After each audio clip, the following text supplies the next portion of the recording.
Arranca el programa que te ayudará a descubrir tu potencial. Vivir en plenitud. Para aprender acerca de salud emocional y la superación personal. Porque la vida es para vivirla en plenitud. Te damos consejos prácticos para mejorar tu ambiente familiar y laboral. Con la conducción de la doctora Yamily Filártiga. Esto es Vivir en Plenitud.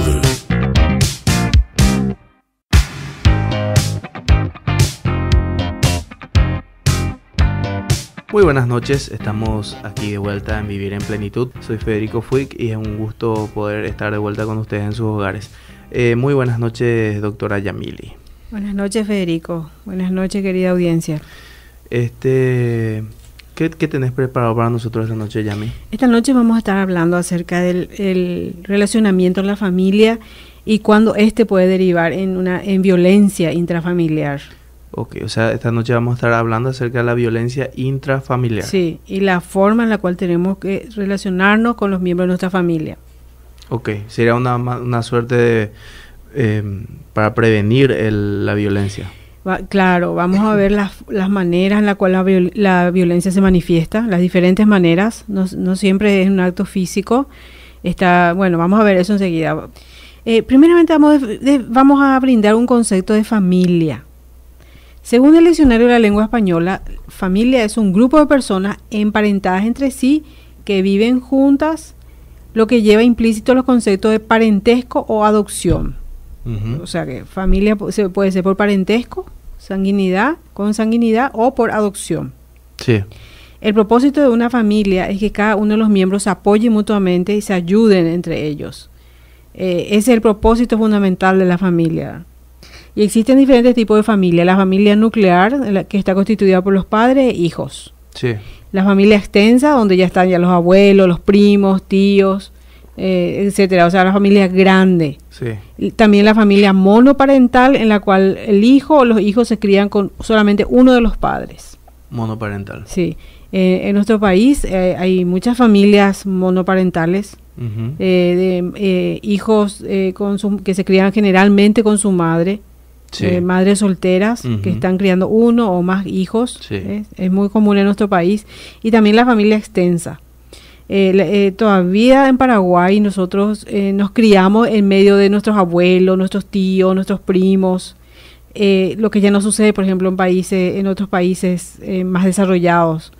Donde ya la familia nuclear es lo típico de una familia. La familia nuclear son papá y mamá. Papá, mamá e hijos. Sí, hijos. Sí. Y la familia extendida sería ya cuando... Sí, extensa ya cuando están los abuelos, los tíos, primos.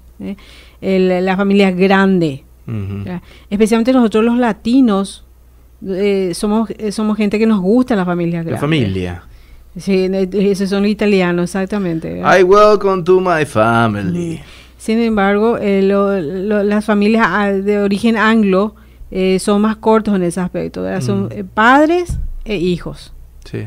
Nosotros todavía le tenemos a los abuelitos en la casa. Nos cuesta, por ejemplo, pensar nomás en la idea de que nuestros abuelitos, porque ya no se pueden valer por sí mismos, llevarlos a un asilo. Sí. Prácticamente no consideramos esa posibilidad. Los abuelitos están en la casa y les cuidamos hasta el último día de su vida, ¿verdad? Cosa que no sucede en otros países, ¿verdad? Anglos, de origen anglo, en donde se les colocan en asilos. Cuando ya dejan de ser productivos económicamente, entonces ellos mismos por propia voluntad o sus familiares le colocan en un asilo. Nosotros todavía tenemos la familia grande. ¿Y qué opinás de ese modelo, Yamily? Y es una cuestión cultural, una cuestión cultural también, hay que ver también qué contexto social se realiza. Allá en los Estados Unidos, por ejemplo, en Europa, la vida es muy acelerada. Todos están trabajando, todos están afuera todo el tiempo, o estudiando o trabajando. Prácticamente nadie queda en la casa, por ejemplo, y eso sería, no sería muy bueno para los abuelitos que se queden solos, sin que nadie esté con ellos. Sí, porque ni siquiera empleados, empleadas, como nosotros tenemos acá. Sí, acá tenemos empleados, podemos tener empleadas, ¿verdad? Todavía hay compañía. Sí, pero allá no, ¿verdad? Allá tener es solamente una persona que tiene mucho poder adquisitivo puede pagar un empleado que que esté 8 horas trabajando en la casa. Entonces le conviene más a los abuelitos, en vez de quedarse solo en la casa, estar en un asilo donde esté con otras personas con las que pueda compartir. Entonces es otra dinámica social, otra forma. Nosotros todavía nos quedamos en la casa, hay gente que se queda en la casa. Sí. Entonces hay posibilidades de cuidarle a los abuelitos todavía en el seno del hogar. Sí. ¿Ya? Y con respecto a eso de la familia monoparental, sin embargo, la madre o muy pocas veces el padre que cuida a sus hijos, ¿verdad? No es lo ideal. ¿Ya? Tanto padre como madre brindan un cierto aspecto de sus vidas para desarrollar la personalidad de los hijos. Ambos son necesarios, ¿verdad? Pero ¿qué le vamos a hacer? ¿Verdad? No es una realidad que se considere, ¿verdad?, perfecta, pero bueno, es lo que hay muchas veces. Sí. ¿Verdad? Bueno, ¿cómo tiene que ser una familia que se relacione bien, en donde no haya problemas o conflictos interpersonales, ¿verdad? Primeramente, debe haber una confianza mutua. Se debe alimentar la confianza mutua. ¿Entre todos los miembros? Entre todos los miembros de la familia, ya sea los padres, entre ellos, y los padres relacionándose con los hijos, y los hijos relacionándose también con los padres. El creer en la otra persona, eso es muy importante para la relación. Sí. No es a gusto estar con una persona que no cree en uno. No. Que estén esperando lo peor de uno. Automáticamente uno se cierra esa relación. Sin embargo, cuando una persona percibe que sus seres queridos creen en él o en ella, eso es muy motivador para seguir adelante, para desarrollar todo su potencial, ¿verdad? Sí. Entonces, por lo tanto, la confianza mutua es importante. Esa fe, creer en el otro, creer en el potencial del otro, creer y esperar lo mejor del otro. Y no decir, ese es mi hijo, que es un bandido, quién sabe qué se va a hacer, o no quiere luego estudiar, dice, tiene 10 años, no quiere luego estudiar, es para un delincuente. ¿Verdad? Entonces ese tipo de esa manera de hablar, ese tipo de esperanza negativa, expresar expectativas negativas, ¿verdad?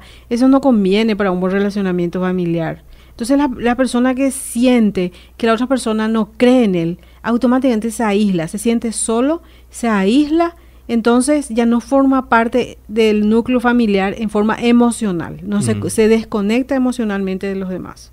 Sí. Entonces hay que desarrollar esa confianza mutua entre los miembros de la familia. Sí.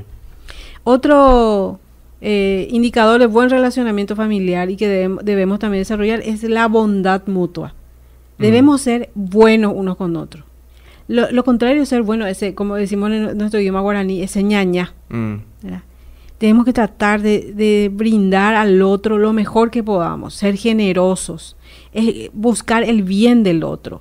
Sí. Si tanto esposo como esposa hicieran eso entre ellos, ¿verdad? Los hijos entre ellos, los hijos entre los padres, los abuelos, los tíos, si todos fuéramos buenos unos con otros. Sí. Tratando de ayudar a la persona que está necesitando dentro del núcleo familiar sin tener que esperar pago. No es, por ejemplo, yo ayer hice por vos esto, ahora tenés que pagarme haciendo esto. No, hacerlo desinteresadamente, ayudarnos. Aportar a la dinámica. Sí, ayudarnos desinteresadamente y esperar lo mejor de otro y dar lo mejor de uno mismo también para los demás. Esa es la segunda característica de una familia sana, que se relaciona bien, en donde no hay ningún tipo de violencia. Sí. La tercera característica es la benignidad. Benignidad. ¿Qué significa esto? La benignidad es el rasgo de personalidad por la cual la persona tiende a dejar pasar la ofensa. O sea, el no querer vengarse del daño que alguien le causó. Sí. El ser perdonador, o sea, ser benigno es ser perdonador. Es la persona que recibe un daño y dice, bueno, yo perdono. Yo no voy a acumular rencor para que después cobrármelas de alguna manera más adelante. Pero no vendría a ser un sonso tampoco, me imagino. No, el perdonar no es lo mismo que dejar pasar la ofensa en un sentido de justicia. No es impunidad. El perdonar es una actitud interna, una actitud del corazón, una actitud liberadora para la persona. El no acumular rencor. Eso es ser benigno. Bueno, estamos hablando de un contexto familiar. Siempre de un contexto familiar. Por ende también, bueno, el caso no sería que te intentes matar tu hermano, ¿verdad? O tu hermana. Aunque a veces sucede, ¿verdad? ¿Verdad? Pero bueno, la cuestión sería que vos le perdonás a tu hermano o a tu hermana, pero no por eso necesariamente la fiscalía va a levantar los cargos en tu contra. Claro. O sea, en su contra, en el caso de una agresión, sí, ¿verdad? Exacto.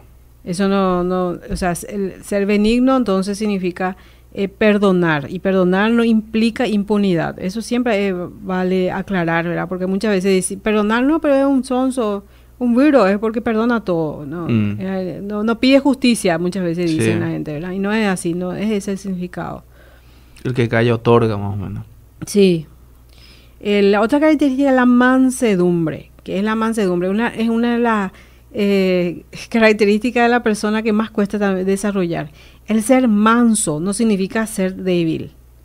El ser manso implica el saber guardar compostura ante una situación de agravio y no, por ejemplo, reaccionar mal. Significa responder con ánimo calmado ante una ofensa. Si esto falta y una persona se siente agredida, va a atacar. Y muchas veces las agresiones justamente inician ahí, ¿verdad? A lo mejor inclusive, si una persona no tiene mansedumbre, no es mansa, cuando recibe una agresión, o puede ser que inclusive no haya sido una agresión, sino que lo entendió, lo interpretó de esa manera, y volvió a agredir. Y ahí comienza ya un sinfín de situaciones que pueden llevar a una tragedia. Sí. Después muchas veces por el prejuicio la gente ya interpreta de manera ofensiva ciertas cosas que jamás estuvieron ahí. Sí, exactamente. Entonces, la mansedumbre puede evitarnos muchos problemas. Sí. Muchos problemas en el seno de la familia, inclusive muchos problemas legales, ¿verdad? Y otra característica a desarrollar es justamente la templanza para manejar la ira. La ira está de moda, ¿verdad? O sea, el enojarse, el explotar, el yo no puedo controlarme, yo no puedo, yo soy así, es mi carácter, y cuando yo me enojo, exploto, tiene que salir todo de mi camino, o yo rompo cosas cuando me enojo. Entonces, desarrollar la templanza, tanto los padres como los hijos, ¿verdad? Y no permitirle también a los hijos que ellos exploten de ira. Hacer una contención, hablarles, también si es necesario disciplinarles, pero no dejar que ellos dejen salir sus emociones en forma incontrolada, porque si eso lo hacen en la casa, lo van a hacer afuera también. Claro. Porque es un estilo de vida, es un sistema de pensamiento. Es una forma de reacción, exactamente. Entonces tenemos que aprender y decidir controlar la ira, el enojo. Contar hasta 10, salir de ese lugar, de donde posiblemente pueda haber un enfrentamiento, reposar el ánimo, el espíritu, y después, por ejemplo, retomar una conversación. Sí, y hay un punto muy importante que yo siempre considero, ¿verdad? Es que las reacciones o las decisiones que uno toma en la vida real es porque uno antes las tomó ya mentalmente.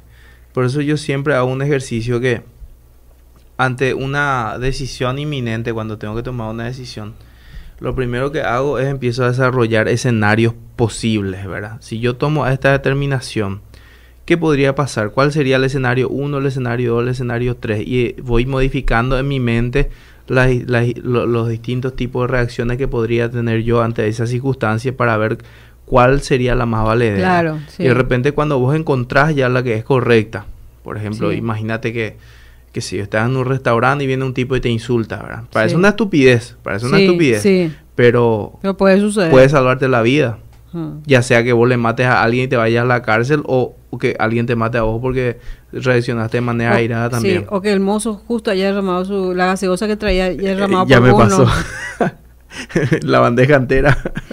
Sí, ¿cómo fue ese evento, Federico? No, y el pobre tipo vino, se tropezó y me derramó una bandeja llena de todos los vasos que había de bebida, me derramó encima, ¿verdad?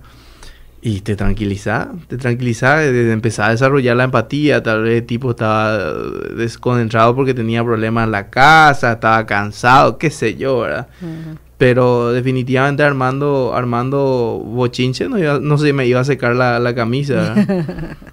Claro, entonces armas estrategias primero mentales para poder enfrentarte en el caso necesario a determinadas situaciones. Sí, porque si vos no ensayaste la escena en tu cabeza, cuando estás en la cancha... Sí. Sí, podés actuar impulsivamente. Es por eso que es tan fácil la gente que está de las gradas viendo un partido, es tan fácil ser director técnico, ¿verdad? Porque no tiene ningún... Es muy fácil, no, ninguna emoción está relativamente de por medio, está... la visión la tenés más amplia, o estás fuera de la cancha, pero cuando estás en la cancha es muy difícil. Por eso siempre armar la jugada estando fuera de la cancha para después poder ejecutarla en la cancha. Exactamente. Sí. Bueno, otro valor a desarrollar en medio de la familia es la justicia. Uh-huh. ¿Qué es la justicia? Es dar a cada uno lo que le corresponde. O sea, también podemos cometer el error, inclusive como padres, de preferir a uno de nuestros hijos más que a otros. Sí. Quizás porque es el que más se parece a nosotros, quizás porque es el que está cumpliendo los sueños que nosotros no cumplimos, uh-huh. O quizás está siguiendo nuestros pasos. Por algún motivo nos simpatiza más uno de ellos. Que muchas veces es inconsciente. No nos damos cuenta. Para el resto es súper obvio para nosotros. Sí, entonces si uno de los padres está haciendo eso, el otro se da cuenta, tiene que decirle, tiene que hacerle notar lo que está haciendo. Porque es terrible para los chicos notar que su papá o su mamá le están prefiriendo a uno a ellos, ¿verdad? Entonces, automáticamente la justicia queda de lado. Y es injusto que se le quiera a un hijo más que a otro. Por más que no es que se le quiera más, sino se le prefiera más. Inclusive se prefiere más su compañía. Sí. Entonces, eso cuidar. Porque la paz es fruto de la justicia. Sí. Si no hay justicia en ese lugar, no hay paz. Hay rebeldía, hay enojo, hay ira acumulada. Entonces, si queremos tener paz en la casa, debemos ser justos. Y hacer que nuestros hijos actúen de forma justa también entre ellos. Sí. Entonces también otro punto para mantener la paz es tratar de llevar todos nuestros asuntos en orden, valorar la organización y la disciplina en el seno del hogar. O sea, tener un sistema familiar, tener un sistema de tareas, tener un sistema de los asuntos que se tengan que llevar adelante. Por ejemplo, quién va a pagar las cuentas, quién se va a ir a pagar la factura de electricidad, de teléfono, de servicio, quiénes van a lavar los cubiertos, o sea, que haya una organización y tareas para cada uno, para que después en un momento determinado diga, no se pagó, se cortó la luz, ¿y quién tenía que pagar? Y nadie. Tráigame la cabeza. Yo que quiera vos y vos no. Entonces, no hay paz en ese caso. Sí. Se rompe la paz. Y hay muchos problemas en ese sentido en cuanto a la justicia por cuestiones también de modelos machistas también muchas veces, porque el hijo tiene que ver el partido con el papá mientras la mamá y la otra hermana lavar los cubiertos, planchar la ropa, ¿verdad? Sí. Ese es un clásico. Sí. Pero no vamos a hablar de eso esta noche. Vamos a hablar otro día del machismo, el feminismo, ¿verdad? Sí. Entonces, queremos mantener la paz, entonces sigamos la justicia, porque el fruto de la justicia es paz. También lo otro que tenemos que alentar en medio de la casa, organizando situaciones en las cuales la familia esté reunida y pueda divertirse junta. Uh-huh.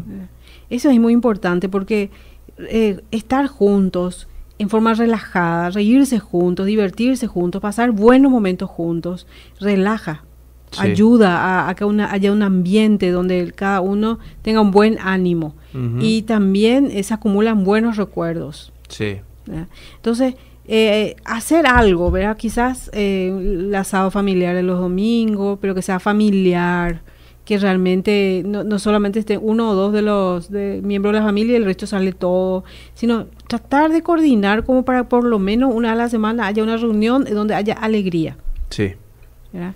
Y para eso sería con la familia extendida. No, tu familia, con la que vives, ¿verdad? Uh-huh. Puede ser tu familia extendida. Como muchos están acostumbrados, ¿verdad? Los domingos a visitar la casa de los padres está todo junto. Los abuelos, en este caso, por las chicas. Claro, perdón, los abuelos, ¿verdad? Entonces, o irse a la casa de algún tío, ¿verdad? Sí. Entonces, encontrar momentos de alegría, o un paseo, una excursión, pero en familia. Sí. Bueno, otro punto importante, otro valor a desarrollar en la familia es la paciencia. La paciencia es el fruto directo del amor. Nadie tiene paciencia si es que no ama. Y si decimos que amamos, tenemos que tener paciencia con nuestros seres queridos.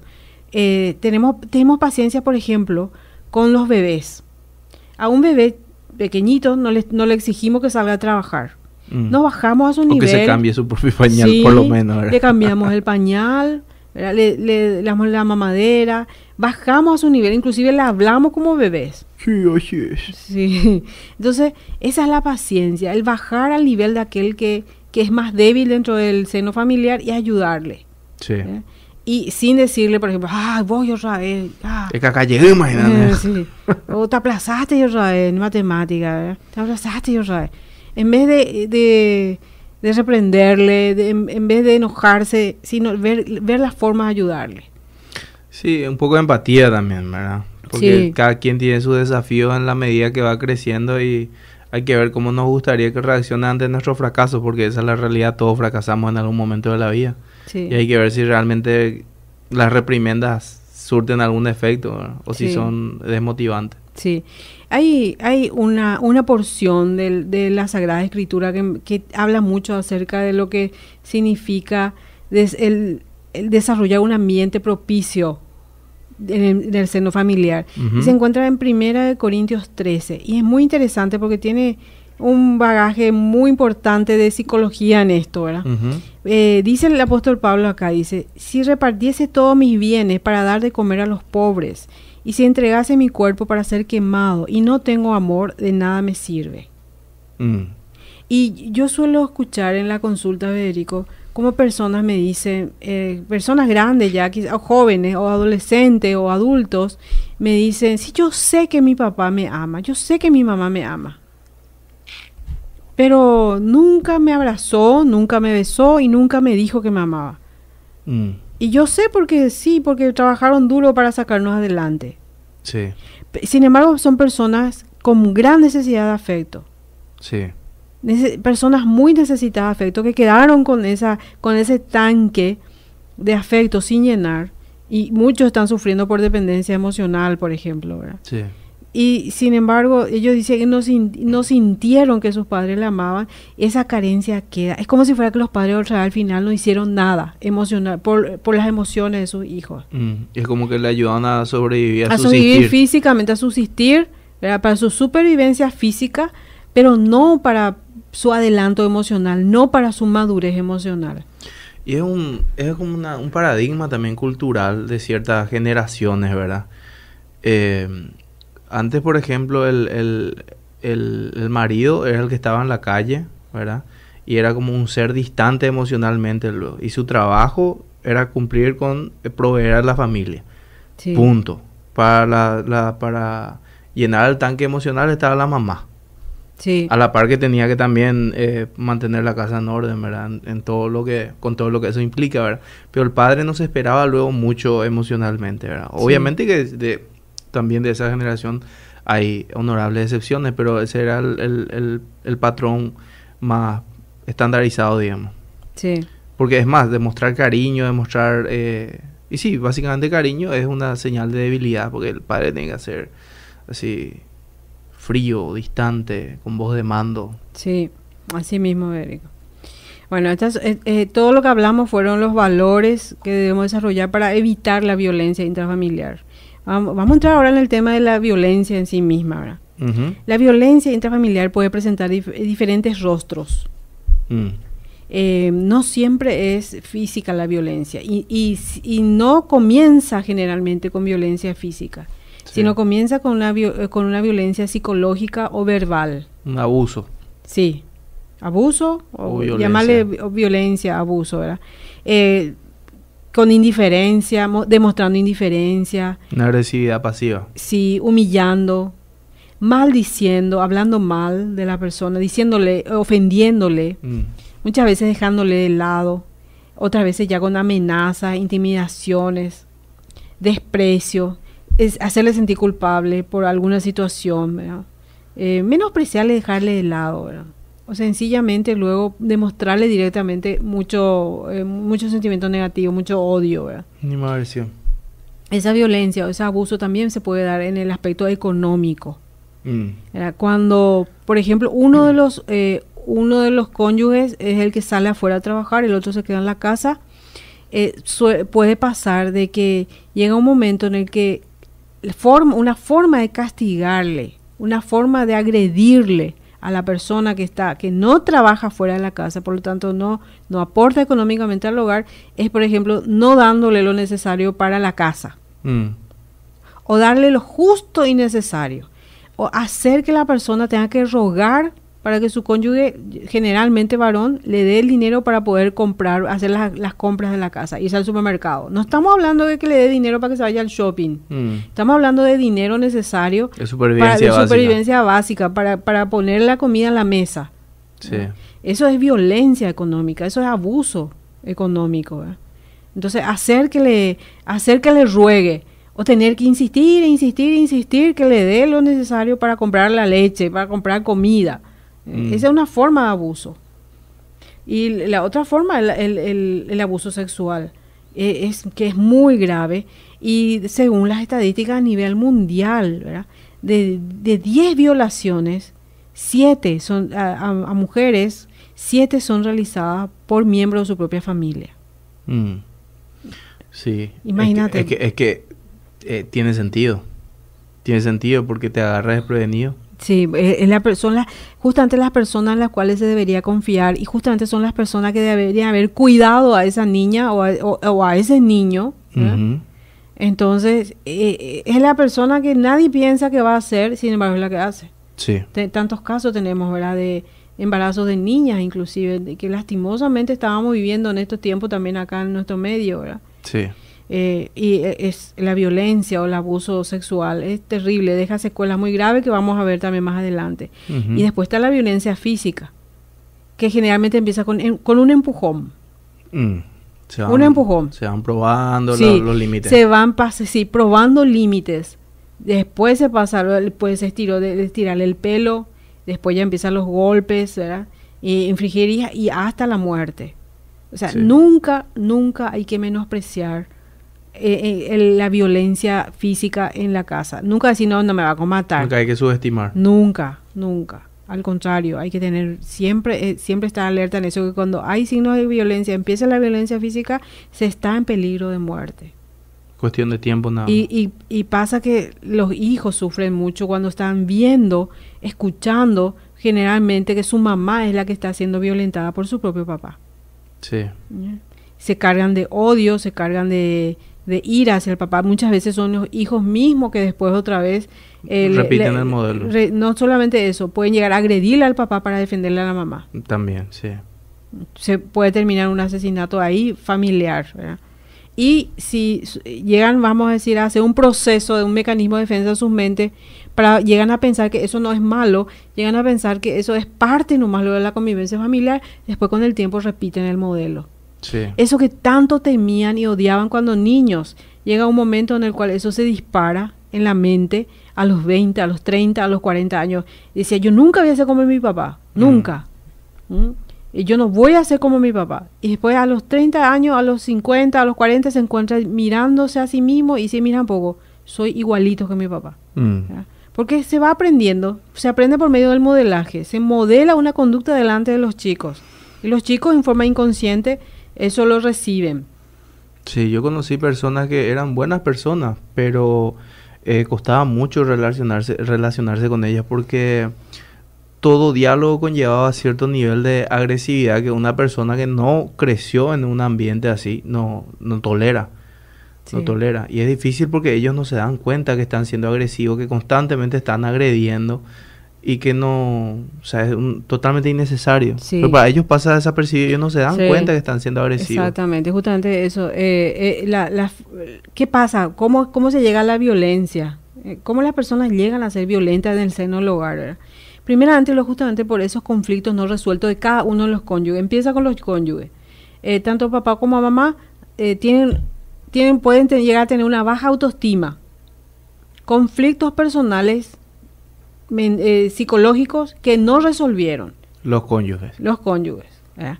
Puede haber ahí una actitud autoritaria de parte generalmente del marido y una actitud pasiva de la esposa que acepta todo. Que existen casos a la inversa, pero no son las reglas. No son las reglas, son de que el marido es el abusador. Lastimosamente esa es la realidad, ¿verdad? Generalmente el hombre es el abusador y la mujer es la que recibe, es la víctima, ¿verdad? Aunque se dan casos de que sea al revés, que la mujer sea la abusadora, pero eso muy pocos casos se denuncia justamente por la cultura, ¿verdad? De la vergüenza que tiene el varón de decir, de irse a la policía y decir mi esposa me agrede, mi esposa me pega, ¿verdad? Sí. Entonces prefieren nomás callar y prefieren quedarse en el molde, ¿verdad? Pero sucede también. Pero generalmente es el varón el que agrede, ¿verdad? Otra causa puede ser por el alcoholismo, es una gran causa. Sí, es una de las peores, el alcoholismo o la utilización de otro tipo de drogas más fuertes, ¿verdad? Que el alcohol. El alcoholismo es terrible, ¿verdad? También por problemas económicos y nervioso, la mitad cuando falta la plata o cuando está corto. Sí, una pareja sobrevive a una crisis financiera es porque realmente... Y eso se sobrevive bien, ¿verdad? Sí, los problemas económicos, inclusive los problemas económicos pueden llevar al alcoholismo, ¿verdad? Sí, está todo conectado. Y también está a causa de la ignorancia de la forma de comunicación positiva, ¿verdad? Muy poco se enseña en el sistema educativo a nivel mundial, muy poco se enseña acerca de cómo comunicarnos mejor, acerca de inteligencia emocional, cómo manejar nuestras emociones, más lo aprendemos prácticamente solos. Sí. ¿Verdad? El boom de la inteligencia emocional es a partir de 1990, o sea, ayer nomás fue, ¿verdad? Recién es una teoría que se está desarrollando, técnicas que se están desarrollando, ¿verdad? Sí. Entonces, y también por modelos culturales y familiares de violencia, ¿verdad? Repetir el modelo. Mi papá le pegaba a mi mamá y yo vuelvo a repetir. Claro. Y otra vez su hijo va a volver a repetir. Y va así, de generación en generación. Un sistema de abuso. Se propaga el modelo, ¿verdad? Por aprendizaje. Creer que eso es así nomás luego. Sí. Que así nomás lo tiene que ser, ¿verdad? Entonces, sería porque aunque se amen, si por ahí le preguntan, pues vos le querés a tu esposa, vos le querés a tu marido, claro que le quiero, entonces ¿por qué le pegás? No sé cómo, no sé cómo amarle, no sé cómo hacer. Para mí esto es lo correcto, nos diría si se pudieran expresar. Sí. Muchos, ¿verdad? Y se genera una cierta disociación también en la mente de este tipo de personas, porque, por ejemplo, pueden adorarle a su mamá, por ejemplo. Sí. ¿Verdad? Y sin embargo veía como el papá la golpeaba y repite el modelo y le golpea a la mamá de su propia hija muchas veces enfrente de su hija o su hijo, ¿verdad? Sí. Pero sigue adorándole a su mamá y como vos decís también le quiere a su esposa, ¿verdad? Pero está ese mandato del padre en este caso que era abusador, está tan metido tan fuerte que repite ni siquiera sabe por qué. Es como esas películas donde le hipnotizan a alguien para que le asesine y le tiran la música que es como el detonante o la palabra clave. Algo así. Y el tipo se da la vuelta y exacto. Cacarea como gallina o lo que sea, ¿verdad? Sí. Y con respecto a la violencia hacia los hijos, por ejemplo, también pasa por creer que es un método válido para la crianza, para la educación de los hijos. O sea, garrote pube se va a formar, ¿verdad? Sí. Entonces, el creer que sí, que es normal, que está bien, ¿verdad? La violencia como método de enseñanza, ¿verdad? Sí. Y lo otro también, otra causa puede ser porque ya las personas, los cónyuges, uno de ellos ya no está feliz en esa relación y quiere salir. Sí. Y no se decide, no se define, no define su situación, nadie gusto ve, ya no está a gusto, ya no le quiere más, quiere irse, pero no se anima. Se anima a encarar, entonces arma bardo. Sí. Entonces tener en cuenta todo esto. Estos son todos puntos que nos tienen que llamar la atención nosotros mismos si nos sentimos así, ¿verdad?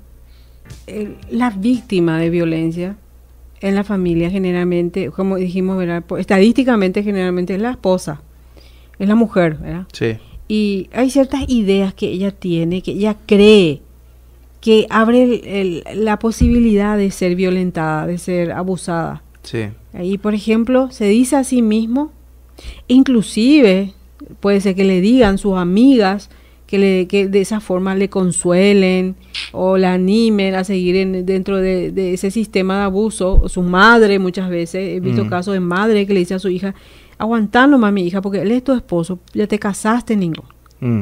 Esa es una idea, ya me casé y ya tengo que aguantar. Ya tengo que aguantar todo. Sí.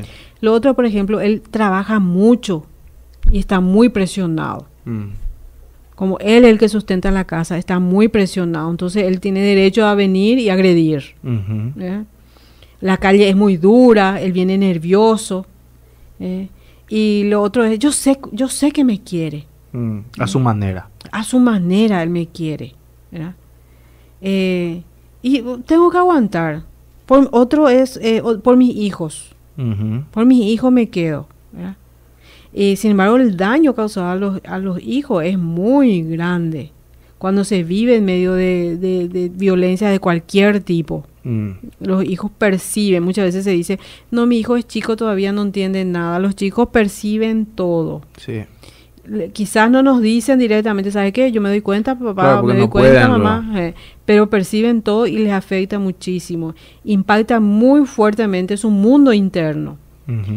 Inclusive puede llegar a afectarles toda la vida, ¿verdad? Y la violencia que ven en su casa o la violencia de la cual ellos también son víctimas puede llegar inclusive a causarles traumas de por vida, si es que ellos no llegan a hacer una psicoterapia y a sanar esas heridas emocionales que les causaron esa situación, ¿verdad? Pueden llegar a ser irreversibles.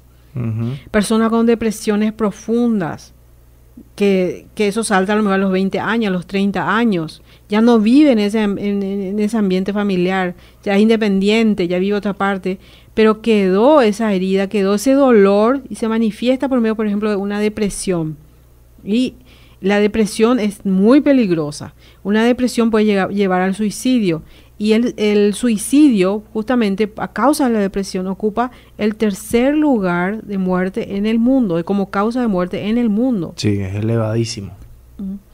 Así que no es para menospreciar ese dato estadístico. Sí.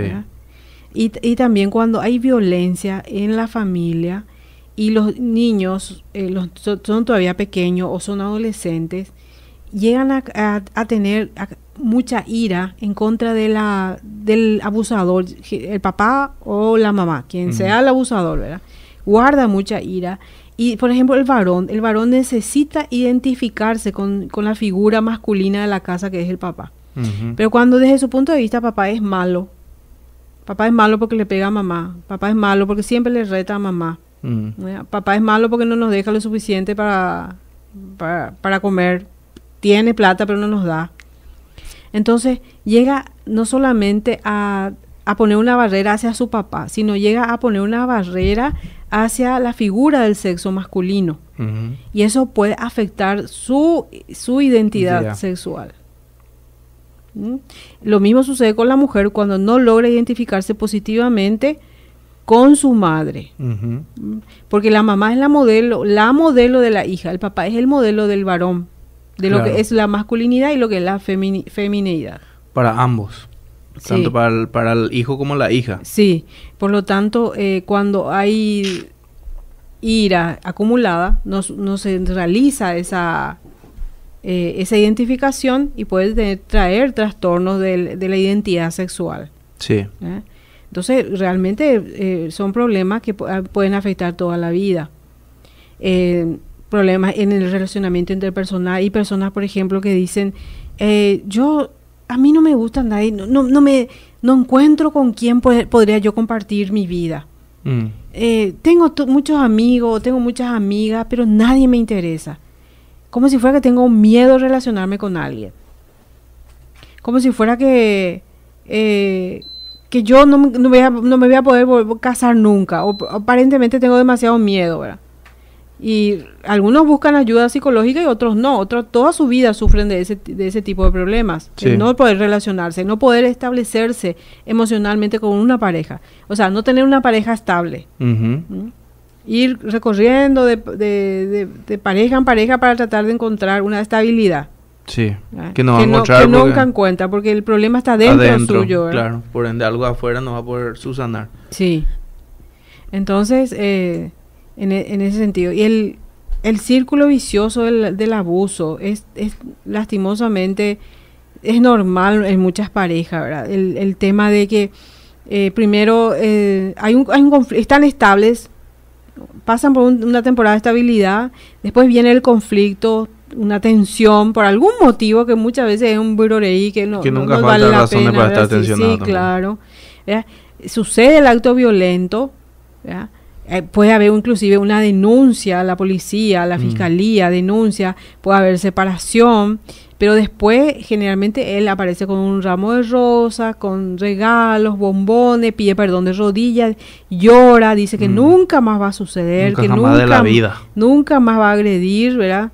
Que él ya cambió, que él no puede vivir sin ella. Entonces ella se convence de que es así, vuelven a estar juntos y vuelve a iniciar el ciclo. Una temporada de estabilidad, primero empieza con luna de miel, estabilidad, hasta que llegue el próximo conflicto o tensión, se vuelve a repetir el acto violento y de vuelta otra vez, entonces girando y girando en un círculo interminable. Sí.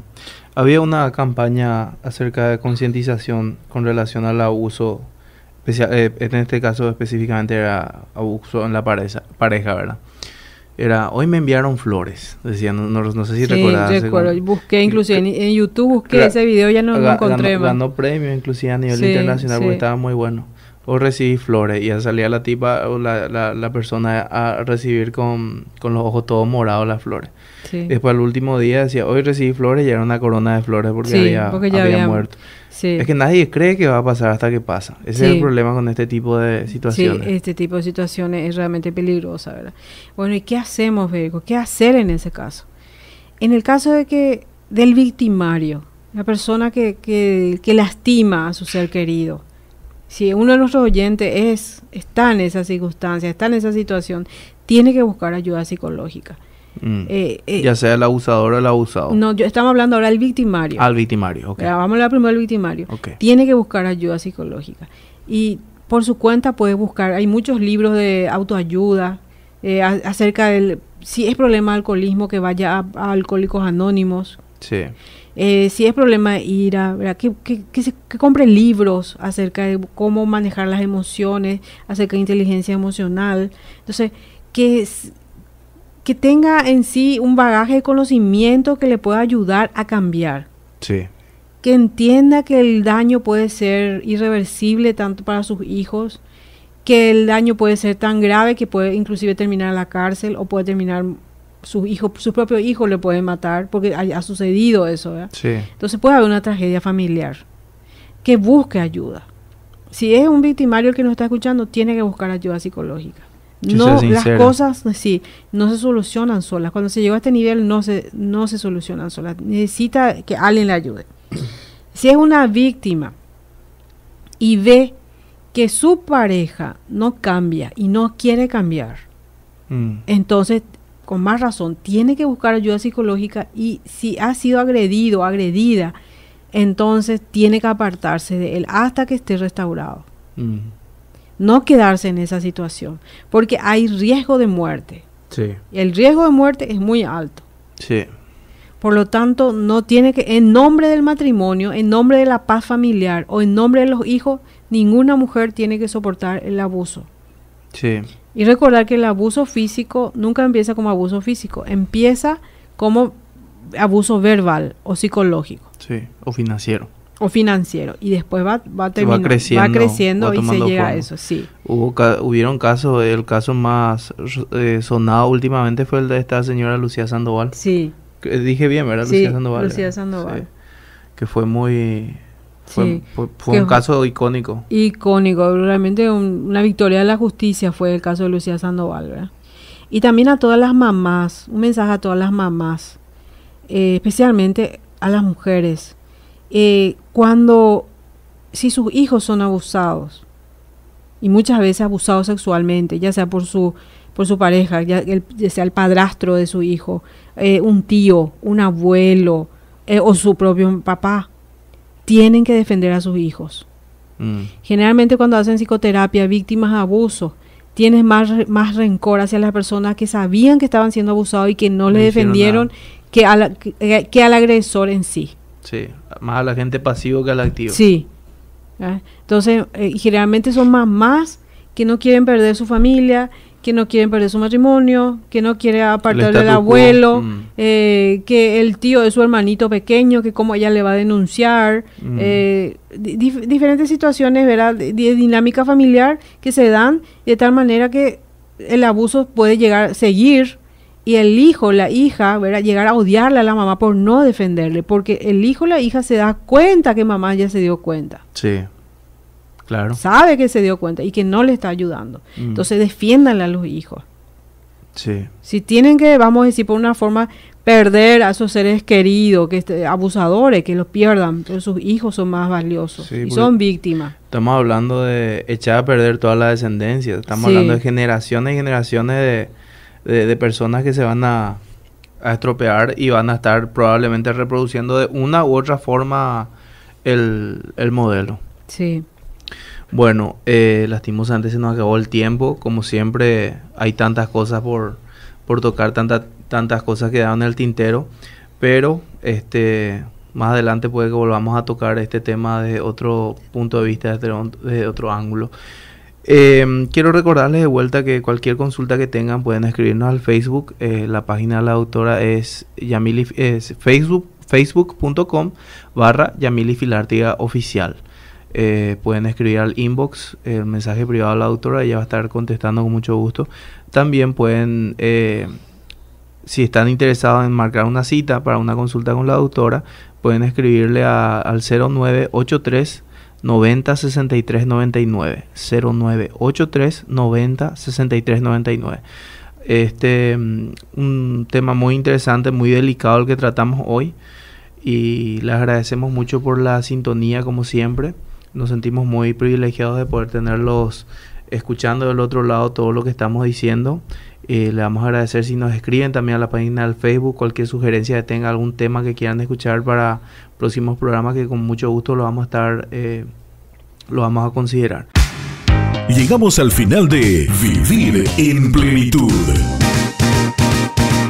Hemos tocado temas relacionados al cuidado de la salud emocional y la superación personal. Hemos escuchado tus consultas y esperamos que nuestros consejos puedan hacer la diferencia en tu día a día. Con la conducción de la doctora Yamily Filártiga, esto fue Vivir en Plenitud.